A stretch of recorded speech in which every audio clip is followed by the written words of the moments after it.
ආයුබෝවන් සුබ උදෑසනක්. අද 2026 මැයි 10 ඉරිදා. මෙන්න අද දවසේ වැදගත් නිවුස් 3. ප්‍රමුඛ පුවත. ලබන 11 වෙනිදාෙන් සිට 118කින් විදුලි බිල වැඩි කෙරේ.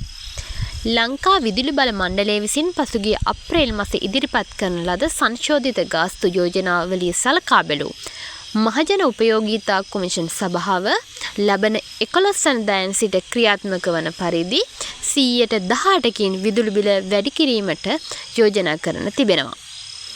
මෙයට හේතු දක්වමින් ජාත්‍යන්තර වෙළඳපොලේ බොරතෙල් හා ගල් අඟුරු මිල ශීඝ්‍රයෙන් ඉහළ යාම, විදුලි ජනන වියදම වැඩිවීම, රුපියල ඩොලරයට සාපේක්ෂව 9%කින් අවප්‍රමාණ යන හේතුන් මත මෙම යෝජනාව ක්‍රියාත්මක කිරීමට අවශ්‍ය බව ඔවුන් වැඩිදුරටත් සඳහන් කළා. දෙවන පුවත. ඉරිත දිග මෝසම් සක්‍රියයි. දිවයිනට තද වැසි සහිත අයහපත් කාලගුණයක්. බෙන්ගාල බොක්ක ආශ්‍රිත අඩුපීඩන කලාපය වර්ධනය වී නිරිත දිග මෝසම් සක්‍රිය වීමත් සමගම අද සිට මැයි 12 වනදා දක්වා දිවයිනට තද වැසි සහිත සුළං අපේක්ෂා කරන බව කාලගුණ විද්‍යා දෙපාර්තමේන්තුව මාධ්‍ය නිවේදනයක් නිකුත් කරමින් ප්‍රකාශ කර සිටියා.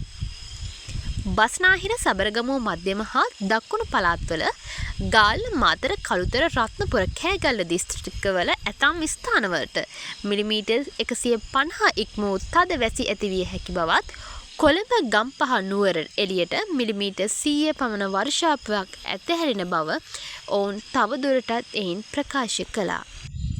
තෙවන පුවත.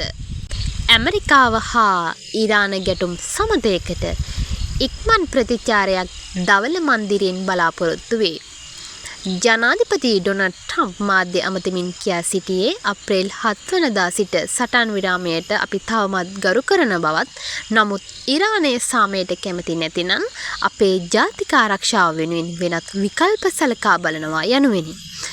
ඉරාන විදේශ අමාත්‍යාංශ ප්‍රකාශක නසාර් කනානි පැවසුවේ යෝජනා අධ්‍යයනය කරමින් සිටින බවත්, ජාතික ස්වෛරීභාවයට හා ආරක්ෂාව ගැන කිසිදු සම්මිතියක නොයන බවත්ය.